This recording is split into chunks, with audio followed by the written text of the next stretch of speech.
लेकिन आज आएगा कौनो बाबा गांव में, लाल पीला लिबास पहन के, मेहरवन में जटा रखाए के, उंगली में यहाँ अंगूठी पहन के मेहंदी लगाए के आएगा वह, तो सब के ऊपर दीवाना हो जाता है। अरे परखो पहले, उसके हाथ पे हाथ ऐसे मत दो। हमारे यहाँ खन्नापुरों में एक बाबा आ रहा है, हफ्ता गुजरेगा, बड़ा चर्चा गांव में यहाँ, बड़े जलाली बाबा, बड़े जलाली बाबा। और मस्जिद में उनका हम एको दिन नहीं पावा। एक दिन मगरिब पढ़े आई तरह है तो 4-5 मेहरुए, आजकल मेहरुए बाबा दाई पर बहुत दीवाना होते, तनको दिमाग इनके नहीं है। जहाँ देखिए बाबा दाई बस घर में घुसेर के बैठे ही हैं। 4-5 मेहरुए सड़क पर खड़ी फसर फसर करें तो हम मुँह बढ़ गए। हम कहें कहा बात, तो कहा तेरे मौलाना भैया बहुत जलाली बाबा है।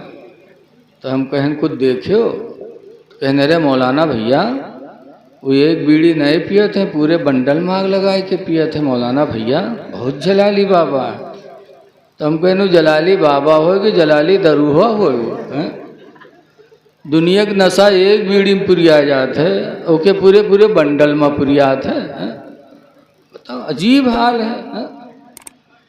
हुजूर मुफ्ती रजब अली अलैहि रहमत व रिजवान कहा करते थे कि पानी पियो छान के और पीर करो जान के।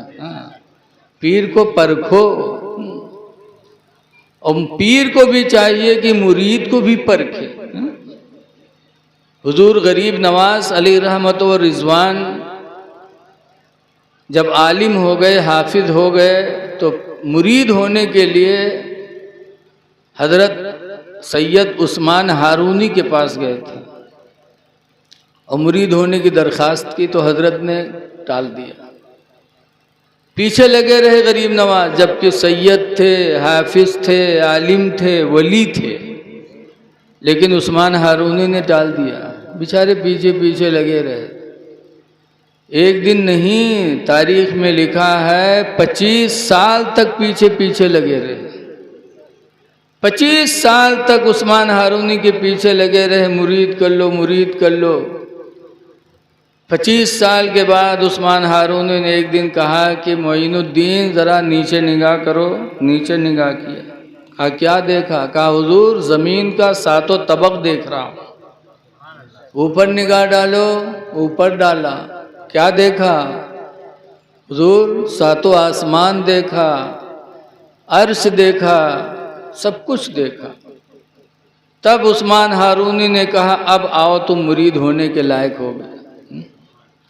अब आज पीर लोग दलाल रखते हैं अपने साथ हैं, जैसे स्टेज पर पहुँची हैं वो दललवे मैक लेके ठाड़ हुई जी, चाहे मुरीद हो ही जाओ न अब जहन्नम में फरिश्ते पकड़ लीजिए, वह हो ही जाओ मुरीद, हजरत तुमको जन्नत में पहुँच ढकेले देते और ज़बरदस्ती मुरीद करें, फेंक दे हैं साफा।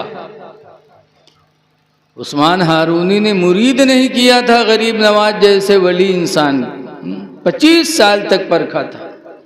ऐ लोगो, इमाम हुसैन ने हमें तुम्हें जहन दिया। यजीद ने सबसे पहले दाढ़ी बनवाई थी, इमाम हुसैन ने नहीं बनवाई थी, हजरत अली ने नहीं बनवाई थी।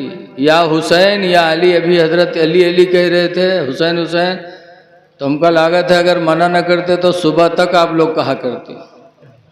लेकिन ठीक है, कहो, हुसैन का नारा बुलंद करो, लेकिन नारा लगाने से पहले समझो कि क्या हम उनके नक्शे कदम पर हैं, अली के नक्शे कदम पे हैं।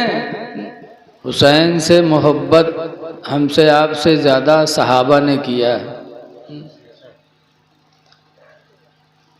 हुजूर की ज़ाहिरी हयात में मदीने मुनव्वरा में मुअज्जिन थे हज़रत बिलाल रदी अल्लाह अन्हु, और उस वक्त काबा की मस्जिद हराम में मुअज्जिन थे हज़रत अबू महजूरा रदी अल्लाह ताला अन्हु। मुअज्जिनों का दर्जा बहुत बुलंद होता है। दुनिया में जो आज मस्जिदों में अज़ान पढ़ते हैं, कल क़यामत के दिन अल्लाह ताला उनसे फरमाएगा ऐ मेरे बंदो, तुम मेरी रज़ा के लिए दुनिया में मस्जिदों में अज़ान पुकारा करते थे, आज मैदान महशर में भी अज़ान पुकारो। जहाँ तक तुम्हारी आवाज़ लोग सुनेंगे, सबके बारे में हम तुम्हारी शफाअत को कबूल करके उनकी मग़फ़िरत कर देंगे। एक अज़ान देने वाला तो जन्नत में जाएगा ही, लेकिन उसकी शफाअत जिनको नसीब होगी वो भी जन्नत में जाएंगे। लेकिन आज लोग अज़ान नहीं देते, समझते हैं कि हमने इमाम को रखा है तो ये सब काम उसी का है। अपनी आखिरत बनाओ।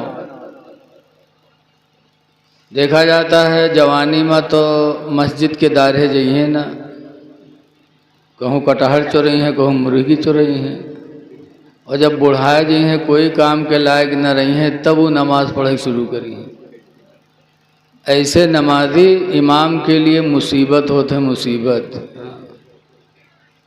ऐसे बुढ़वन का नींद तो जल्दी आवत नहीं है, 2-2 बजे रात के उठ पड़ी है, तो कह जाइए मस्जिद में, मौलवी हो मौलवी, और जब ना आवाज़ सुनी है तो कहें तुम बहुत चर्बी आई गए, तुम का अब हम यहाँ से हटाने वाले हैं। वो बुढ़वा ये नहीं सोचत है कि उम्र में हम रहन तो हम का करीत रहे। अरे पहुँच गए हो खुदा के घर में तो अल्लाह का शुक्र अदा करो। मस्जिद में जाकर फ़ौरन वज़ू बना के 2 रकात नमाज तहियतुल मस्जिद पढ़ लो। तहियतुल मस्जिद यानी मस्जिद में आने के शुक्रिये में 2 रकात पढ़ो और दुआ मांगो, या अल्लाह तेरा शुक्र है कि तूने अपने घर में मेरी हाज़िरी कबूल किया, और जब वक्त आए तो अज़ान पढ़ दो ताकि अज़ान का सवाब आपको मिल जाए और इमाम की बुराई से भी आप बच जाओ। तो हज़रत बिलाल मदीना की मस्जिद में अज़ान देते थे। सरकार मस्जिद के सुतून से टेक लगा के बैठते थे, बिलाल अज़ान पढ़ते थे, और जब अशहदु अन्ना मुहम्मदुर रसूलुल्लाह कहते थे तो आंखें खोलकर हुजूर को देख लेते थे, सुकून मिल जाता था। जब हुजूर का विसाल हो गया और हुजूर दफनाए गए तो हज़रत बिलाल को हुजूर की जुदाई बर्दाश्त न हुई। जब हुजूर को नहीं पाया तो हज़रत बिलाल ने मदीना छोड़ दिया, मुल्क शाम चले गए, और मुल्क शाम में एक शहर था हल्ब, वहाँ जाके ठहर गए कि मदीने में रहूँगा, हुजूर को न देखूँगा तो मैं कैसे जी पाऊँगा। दूर हो गए। 1 साल गुजरा, 1 साल के बाद हुजूर हज़रत बिलाल के ख्वाब में तशरीफ़ ले गए और फरमाया, बिलाल मेरी ज़िंदगी में, ज़ाहिरी ज़िंदगी में तुम हमसे इतना करीब थे और मेरे विसाल के बाद इतना दूर हो गए कि मदीना के बजाय मुल्क शाम में रहने लगे। हज़रत बिलाल की आँख खुली तो रोते हुए मुल्क शाम से मदीना आए। अब आए, हुजूर के कब्र पे पहुँचे और कब्र को चूम कर चिमट के रोने लगे। तो वहाँ का हाकिम था उस वक्त मरवान। मरवान ने डांटा, कहा बिलाल कब्र रसूल को चूम रहे हो, दूर हो जाओ। तो बिलाल ने कहा, मरवान तू हमसे ज़्यादा दीन को जानता है, पूरी ज़िंदगी मैंने अपने पैगंबर के साथ गुजारी जो दीन के बानी बन के तशरीफ़ लाए, पूरी ज़िंदगी में उनके साथ रहा, तो मुझसे ज़्यादा दीन को जानता है। चुप हो गया मरवान। मदीने में खबर पहुंची, बिलाल आए। बहुत से लोग आए और कहने लगे, बिलाल 1 साल हो गया हम लोगों ने आपकी अज़ान नहीं सुनी है, काने तरस रहे हैं। बिलाल वो आवाज़ में अज़ान सुना दो जो रसूलुल्लाह सल्लल्लाहु अलैहि वसल्लम के ज़माने में सुनाते थे। हजरत बिलाल ने कहा ना, अजान नहीं पढ़ पाऊंगा। कहा क्यों? कहा जब अजान पढ़ता था और अशहदु अन्ना पे आता था तो सरकार को देखकर सुकून मिलता था। अब पढ़ूंगा, सरकार को देख नहीं पाऊंगा तो मुझे बर्दाश्त नहीं होगा, मैं अजान नहीं पढ़ पाऊंगा। बहुत से लोगों ने कोशिश किया लेकिन बिलाल ने कहा ना। तब लोगों ने कहा कि किसी की बात बिलाल नहीं मानेंगे, चलो हुजूर के दोनों नवासों को बुलाया जाए, हसन हुसैन की बात बिलाल नहीं टालेंगे। तो गए, हजरत हसन हुसैन को बुला के लाए। दोनों ने कहा, तब भी इन्होंने कहा न कहो। तो हजरत इमाम हुसैन बिलाल का हाथ पकड़े और मस्जिद नबवी की छत पे ले गए और कहा, बिलाल कान तरस रहे हम लोगों के, खुदा के वास्ते वो अदान सुना दो जो नबी करीम के ज़माने में सुनाया करते थे। तो बिलाल अब उनकी बात न टाल पाए, अदान शुरू की और जैसे अशहदु अन्ना मोहम्मद पर पहुँचे, आंखें खोली, हुजूर को नहीं पाया तो फिर एक चीख निकली और बेहोश होकर ज़मीन पे गिर गए। जब होश आया तो फिर मुल्क शाम चले गए और वहीं पर उनका विसाल हो गया। अब यहाँ अंदाज़ा लगाओ कि सबकी बात तो बिलाल ने टाला लेकिन इमाम हुसैन की बात बिलाल ने नहीं टाला। कितनी मोहब्बत थी, कितनी अजमत थी सहाबा के दिलों में। लेकिन बड़े बदनसीब निकले वो लोग जिन्होंने इमाम हुसैन के साथ जुल्म किया। एक बात याद रखो कि इमाम हुसैन रदी अल्लाह ताला अन्हु सिर्फ यजीद के हाथ पे हाथ नहीं दिए थे, हाथ दे देते, मुरीद हो जाते, जैसे हम लोग रस्मन मुरीद होते हैं। आजकल भी रस्मन मुरीद होते हैं लोग, बुलाए रहे हैं पीर साहब का बढ़िया बढ़िया खवई हैं, नजराना दे हैं और मुरीद हो जाए रस्मन। और मुरीद पीर साहब सब कुछ कहलवा ले हैं कि झूठ न बोले, नमाज न छोड़े, हाँ हाँ सब, दाढ़ी न बनवाए, हाँ ठीक। और के बाद पीर साहब साल 2 साल बाद आए, देखी न नमाज पढ़े, न चेहरे पर दाढ़ी, न कुछ, और पूछिए ना कि अरे तू हमसे कह रहा है तो कहीं का किए रे, तो हमारी एको बात नहीं माने। पीर साहब ने पूछी है, का है वो तो रस्मन मुरीद किए थे। कैसे पीर हैं, गौसे पाक कैसे पीर थे कि एक निगाह जिस पर पड़ गई उसको वली बना दिया। क्यों? वो दिल से मुरीद करते थे। यजीद के हाथ पे इमाम हुसैन ने हाथ नहीं दिया, क्यों?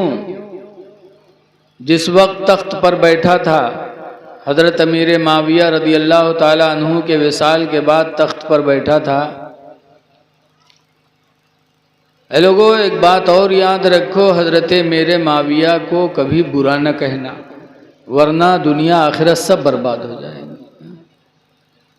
हज़रत मेरे माविया रसूलुल्लाह सल्लल्लाहु अलैहि वसल्लम के साले हैं, और साले से मोहब्बत होती कि नहीं होती बताओ? अरे बोलो कि सब लोग कुंवारे में बैठे हो। अरे भाई से अपनी मोहब्बत नहीं होती, साले से ज़्यादा मोहब्बत होती है। अमीर माविया हुजूर के साले, हुजूर को कितनी मोहब्बत रही होगी अमीर माविया रदी अल्लाह अन्हु से, और मोहब्बत ही की बुनियाद पे हुजूर अमीर माविया के लिए दुआ मांगा करते थे, अल्लाहुम्मा जालहु हादियम महदिया, अल्लाह मेरे माविया को हिदायत वाला बना दे और हिदायत देने वाला भी बना दे। ये मेरे नबी की दुआ है।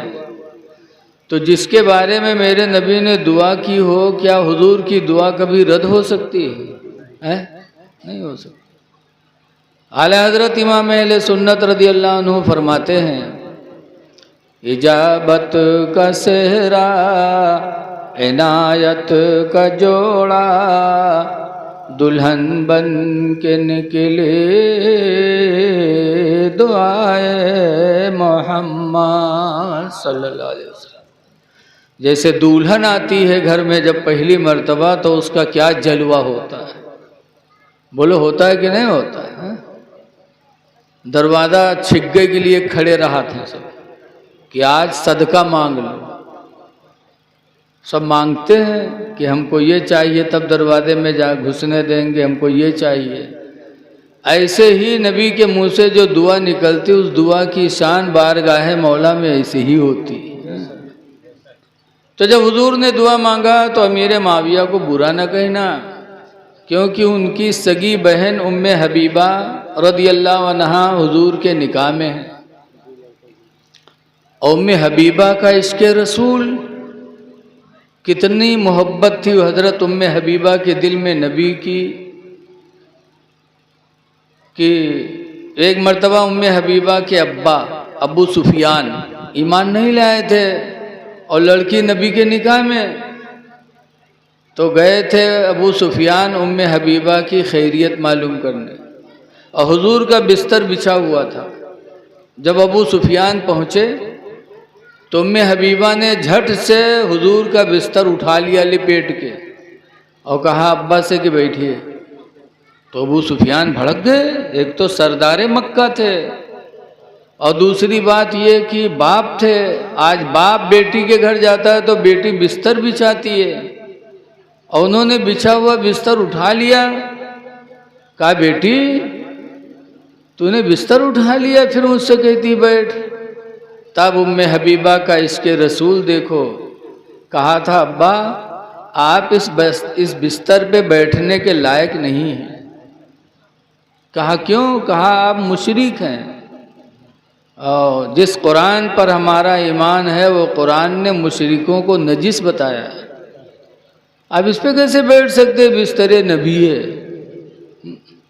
ये मोहब्बत थी उम्मे हबीबा की। बहरहाल अमीर माविया रदियल्लाहु ताला अन्हु के विसाल के बाद यजीद तख्त पर बैठा तो उसके चेहरे पे भी दाढ़ी थी। उस वक्त तक जो भी मुसलमान दुनिया में था सबके चेहरे पे दाढ़ी थी। 1,24,000 या 2,24,000 नबी दुनिया में आए कमोबेश, लेकिन हर नबी के चेहरे पे दाढ़ी। हुजूर के सहाबा हज्जतुल विदा में 1,40,000 हुजूर के साथ थे सरकार के आखिरी हज में, लेकिन हर सहाबी के चेहरे पे दाढ़ी। दाढ़ी किसी मुसलमान ने नहीं बनवाया था उस वक्त तक, यजीद के चेहरे पे दाढ़ी। और जब बैठा तख्त पर दरबार सजाया और नई को बुलाया और कहा इसको मिटा। लोगों से कहा है लोगों गवाह हो जाओ, नबी की इस सुन्नत को सबसे पहले मिटाने वाला मैं हूँ माअल्लाह। और दाढ़ी बनवा डाला, नमाज छोड़ दिया, शराबी बन गया।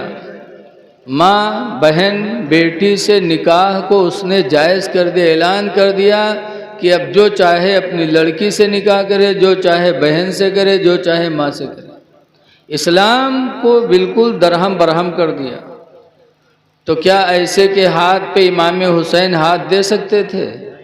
बोलो, नहीं दिया। मदीना छोड़ना पड़ा तो मदीना छोड़ दिया।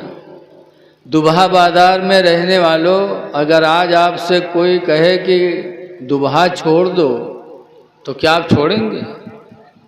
वतन से कितनी मोहब्बत होती। देखा जाता है बम्बई लोग चले जाते, यहाँ घर में ताला मार देते, वहाँ बेहतरीन मकान है, एयर कंडीशन मकान बम्बई में बनाए हैं, लेकिन साल भर के बाद अपने वतन वापस आते हैं, क्योंकि वतन से मोहब्बत ये भी इस्लाम की निशानी है। दुबहा से हम नहीं जा सकते, हमका खन्ना पुरोस कोई भगावे तो मुँह से न जाइए। बोलो, गांव है। और इमाम हुसैन को मदीना छोड़ना पड़ा। वह मदीना जिसके बारे में आला हजरत मदीने में पहुंचने वालों से कहते हैं, हाँ हाँ रहे मदीना है गाफिल जरा तू जाग। हाँ हाँ रहे मदीना है गाफिल जरा तू जाग। ऐ पाँव रखने वाले जा चश्मो सर की है। ये पैर से चलने की जगह नहीं है, तो आँख और सर से चलने की जगह है। वो मदीना इमाम हुसैन ने छोड़ा। लेकिन यजीद के हाथ पे हाथ नहीं दिया। मदीना छोड़ा, मक्का गए, मक्का छोड़ना पड़ा, छोड़ दिया। करबला गए, जान देनी पड़ी, जान दे दी, लेकिन यजीद के हाथ पर हाथ नहीं दिया। इससे हमको तालीम मिली कि पीर को पहले देखो कि नमाजी है कि नहीं है, उसके चेहरे पे पूरी दाढ़ी है कि नहीं है। जब पीर नमाजी होगा तो मुरीद भी नमाजी होंगे। पीर जमात का पाबंद होगा तो मुरीद भी जमात के पाबंद होंगे। लेकिन आज आएगा कौनो बाबा गांव में, लाल पीला लिबास पहन के, मेहरवन में जटा रखाए के, उंगली में यहाँ अंगूठी पहन के मेहंदी लगाए के आएगा वह, तो सब के ऊपर दीवाना हो जाता। अरे परखो पहले, उसके हाथ पे हाथ ऐसे मत दो। हमारे यहाँ खन्नापुरों में एक बाबा आ रहा है, हफ्ता गुजरेगा, बड़ा चर्चा गांव में ही है, बड़े जलाली बाबा, बड़े जलाली बाबा। और मस्जिद में उनका हम एको दिन नहीं पावा। एक दिन मगरिब पढ़े आयत रहा है तो 4-5 मेहरुए, आजकल मेहरुए बाबा दाई पर बहुत दीवाना होता, तनको दिमाग इनके नहीं है। जहाँ देखिए बाबा दाई बस घर में घुसेर के बैठे ही। 4-5 मेहरुए सड़क पर खड़ी फसर फसर करें तो हम मुँह बढ़ गए। हम कहें कहा बात, तो कहा तेरे मौलाना भैया बहुत जलाली बाबा है। तो हम कहें कुछ देखियो, तो कहने रे मौलाना भैया वो एक बीड़ी नए पिए थे, पूरे बंडल मांग लगाए के पिए थे मौलाना भैया, बहुत जलाली बाबा है। तो हम कहने जलाली बाबा हो कि जलाली दरूहा हो, दुनिया के नशा एक बीड़ी में पुरिया जाते है, ओके पूरे पूरे बंडल में पुरियात है। बताओ, अजीब हाल है। हुजूर मुफ्ती रजब अली अलैहि रहमत व रिजवान कहा करते थे कि पानी पियो छान के और पीर करो जान के। पीर को परखो, और पीर को भी चाहिए कि मुरीद को भी परखे। हुजूर गरीब नवाज अली रहमत व रिजवान जब आलिम हो गए, हाफिज हो गए, तो मुरीद होने के लिए हजरत सैयद उस्मान हारूनी के पास गए थे और मुरीद होने की दरखास्त की, तो हजरत ने टाल दिया। पीछे लगे रहे गरीब नवाज, जबकि सैयद थे, हाफिज थे, आलिम थे, वली थे, लेकिन उस्मान हारूनी ने टाल दिया। बेचारे पीछे पीछे लगे रहे। एक दिन नहीं, तारीख में लिखा है 25 साल तक पीछे पीछे लगे रहे। 25 साल तक उस्मान हारूनी के पीछे लगे रहे, मुरीद कर लो, मुरीद कर लो। 25 साल के बाद उस्मान हारूनी ने एक दिन कहा कि मोइनुद्दीन ज़रा नीचे निगाह करो। नीचे निगाह किया, कहा क्या देखा? कहा हुजूर ज़मीन का 7 तबक देख रहा हूँ। ऊपर निगाह डालो, ऊपर डाला, क्या देखा? हुजूर 7 आसमान देखा, अर्श देखा, सब कुछ देखा। तब उस्मान हारूनी ने कहा अब आओ तुम मुरीद होने के लायक हो गए। अब आज पीर लोग दलाल रखते हैं अपने साथ हैं, जैसे स्टेज पर पहुँची हैं वो दललवे मैक लेके ठाड़ हुई जी, चाहे मुरीद हो ही जाओ न बे जहन्नम में फरिश्ते पकड़ लीजिए, वह हो ही जाओ मुरीद, हजरत तुमको जन्नत में पहुँच ढकेले देते और ज़बरदस्ती मुरीद करें, फेंक दे हैं साफा। उस्मान हारूनी ने मुरीद नहीं किया था गरीब नवाज जैसे वली इंसान, 25 साल तक परखा था। ऐ लोगो, इमाम हुसैन ने हमें तुम्हें जहन दिया। यजीद ने सबसे पहले दाढ़ी बनवाई थी, इमाम हुसैन ने नहीं बनवाई थी, हजरत अली ने नहीं बनवाई थी। या हुसैन या अली, अभी हजरत अली अली कह रहे थे, हुसैन हुसैन, तो हमका लागत है अगर मना न करते तो सुबह तक आप लोग कहा करते। लेकिन ठीक है, कहो, हुसैन का नारा बुलंद करो, लेकिन नारा लगाने से पहले समझो कि क्या हम उनके नक्शे कदम पर हैं, अली के नक्शे कदम पे हैं। हजरत अली शेर खुदा रदी अल्लाह ताला अन्हु कि चेहरे पे ऐसी दाढ़ी थी, ऐसी दाढ़ी माशाअल्लाह घनी और बड़ी कि एक दफ़ा यहूदियों की एक जमात आ रही थी और मैं एक यहूदी के चेहरे पर तनिक से दाढ़ी लगी रहा, इक्का दुक्का बाले से, जैसे सिकचिल्लिया के देखे हुए तनिक के दाढ़ी रखा है सिकचिल्ली ना, ऐसे वो रखा है। हजरत अली की दाढ़ी देखा तो हैरत में पड़ा। कहा अली एक बात बताओ, हमारे चेहरे पे दाढ़ी के बाल यक्का दुक्का उगे और तुम्हारे चेहरे पे दाढ़ी के बाल अल्लाह ने इतना उगा दिया, इसकी वजह क्या है? कुरान से बताओ कि हमारे चेहरे पे यक्का दुक्का, तुम्हारे चेहरे पे घने बाल। कुरान से बताना, चूँकि तुम्हारे नबी ने तुमको इल्म का दरवाज़ा बताया, इल्म के शहर के कि तुम दरवाज़ा हो। हज़रत अली फरमाते सुनो, मेरे खुदा ने कुरान में कुछ छोड़ा नहीं है, कुरान में इसका भी बयान पढ़ा। हज़रत अली ने फ़ौरन फरमाते वल बलदु तय्यिबु यख़रुजु नबातहु कसीरन बिइज़्नि रब्बी, कि जो ज़मीन अच्छी होती है वो अपने रब के हुक्म से पौधा ज़्यादा उगाती है। वल्लज़ी खबुसा ला यख़रुजु इल्ला नकदा, और वह ज़मीन जो बेकार होती है पौधा नहीं उगाया करती मगर यक्का दुक्का। नकदा माने यक्का दुक्का। जैसे उसने सवाल किया वैसे हज़रत अली ने कुरान पढ़ के जवाब दिया। यहूदी पुकार उठा, कहा खुदा की कसम, तुम्हारे पैगंबर ने जो फरमाया तुम इल्म के शहर के दरवाज़ा हो, हकीकत में फरमाया। फ़ौरन वो यहूदी कलमा पढ़ने लगा तो सारी जमात कलमा पढ़ के मुसलमान हो गई। तो हज़रत अली की वो दाढ़ी थी कि जिसको देखकर यहूदी मुसलमान हो गए, और आज हम मुसलमान हो गए चेहरे से दाढ़ी बना रहे हैं।